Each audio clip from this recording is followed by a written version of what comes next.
একটা গল্প বলছি শুনুন। আমার ফ্রেন্ড লিস্টে কোয়েল মল্লিকের একজন ডাই হার্ড ফ্যান রয়েছে যার নাম হচ্ছে তামান্না মিম।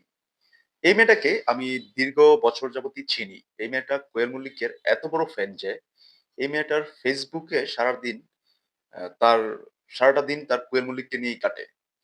বিভিন্ন ফেসবুক পেজ, বিভিন্ন গ্রুপে সবসময়ই সে দারুণ পোস্ট সারা বছর, সারা মাস কিন্তু কোয়েল মল্লিককে নিয়েই করে।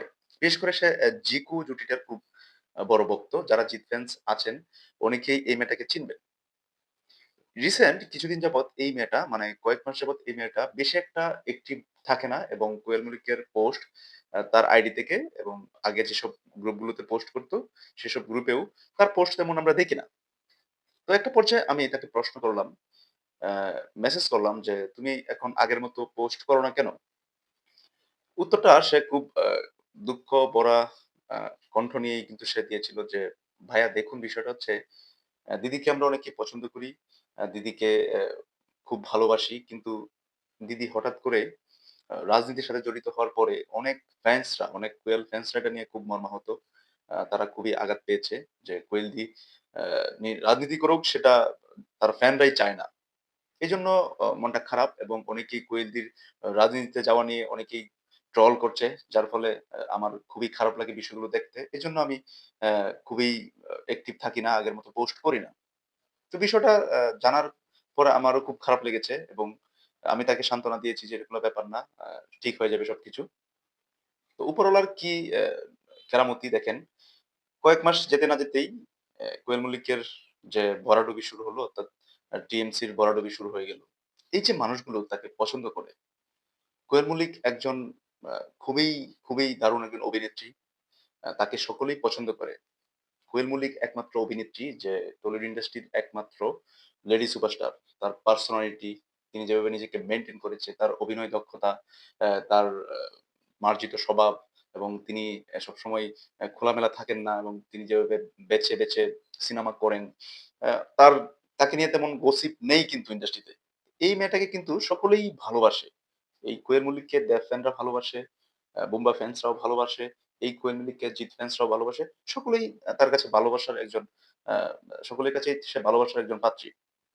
এই যে কোয়েল মল্লিকের কি এমন দরকার পড়েছিল যে তাকে হুট করে রাজনীতিতে যেতে হবে মানুষের সেবা করার জন্য? আমরা তো কখনো দেখিনি যে আপনি আপনার সামর্থ্য অনুযায়ী আ এর আগে কখনো মানুষকে সেবা করেছেন, মানুষের সাহায্য করেছেন। এরকম ইচ্ছা থাকলে তো আপনি সারাদিন প্রতিদিনই মানুষের মানুষকে সাহায্য করতে পারেন। কারণ এই সমাজে অসংখ্য মানুষ, অসহায় মানুষ রাস্তাঘাটে পড়ে আছে, হাসপাতালে পড়ে আছে, স্টেশনে পড়ে আছে, ফুটপাতে পড়ে আছে। তাদেরকে সাহায্য করুন। আপনার যদি সাহায্য করার মানসিকতায় থাকে, মানুষের পাশে দাঁড়ানোর মানসিকতা থাকে, তাহলে আপনি এগুলো কেন করছেন না? কখনো তো করতে দেখিনি। রাজনীতির ময়দানে এসে আপনাকে কেন মানুষকে সাহায্য করতে হবে? এরকম একজন পার্সোনালিটি হিরোইন যার ব্যক্তিত্ব এত সুন্দর, যাকে নিয়ে কোন গসিপ নেই। এই মেয়েটা কিনা অবশেষে রাজনীতিতে যুক্ত হলো। যেখানে টলিউডের অভিনেতা-অভিনেত্রীদের রাজনীতিতে এড হওয়া নিয়ে কত রকমের গসিপ, কত রকমের ট্রল চারদিকে হয়। সেখানে কোয়েল মল্লিকের মতো একজন অভিনেত্রী রাস্তায় নেমে নির্বাচনী প্রচারণা করছে, রাজনীতিতে নাম লেখাচ্ছে। সেটা ভাবতেই কেমন যেন লজ্জা লাগে। সর্বশেষ আমি একটা কথা বলব, মেলা শেষে কলা বিক্রি করতে গিয়েছিলেন কোয়েল মল্লিক। টিএমসির এত বছর শাসনামলে তিনি রাজনীতিতে যান নাই। শেষের দিকে এসে তার কিরকম ভাগ্য, তার কিরকম কপাল দেখুন। শেষমেশ এসে এমন একটা সময়ে কোয়েল মল্লিক টিএমসিতে এসে যোগদান করল যেখানে অ্যা টিএমসির অবশেষে ভরাডুবি হয়ে গেল। অর্থাৎ তিনি মেলা শেষে কলা বিক্রি করতে এসেছেন।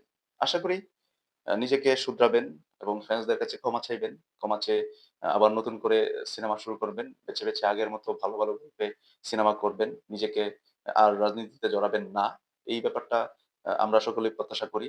আশা করি কোয়েল মল্লিক আগের মতো আবার নিজের সেই সুন্দর পার্সোনালিটি নিজের সেই সুন্দর ব্যক্তিত্বে ফিরে যাবেন। ধন্যবাদ সবাইকে। সবাই ভালো থাকুন, সুস্থ থাকুন। এই ছিল আজকের কোয়েল মল্লিককে নিয়ে আমার মন্তব্য।